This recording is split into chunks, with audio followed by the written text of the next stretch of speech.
மகா மேன்மையும் அருமையுமான வாக்குத்தத்தங்கள் 207.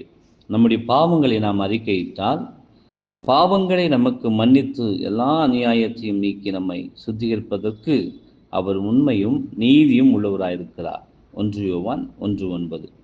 அஜாக்கிரதையாய் இருந்தது நிமித்தம் நாம் தவறுகள் செய்துவிட்டு கர்த்தரிடத்தில் மன்னிப்புக்காக செல்லலாம் என்ற எண்ணத்தை நம்மிடத்தில் வளர்த்து கொள்வதற்கு ஏதுவான தாக்கத்தை வார்த்தைகளை நமக்குள் ஏற்படுத்த எழுதப்படவில்லை.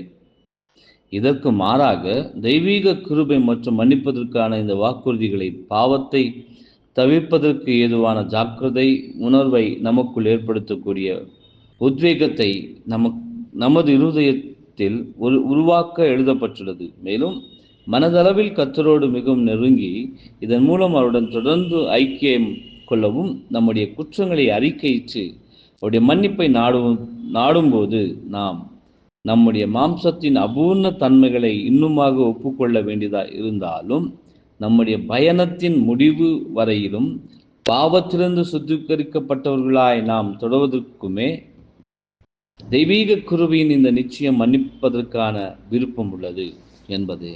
ஆமென்.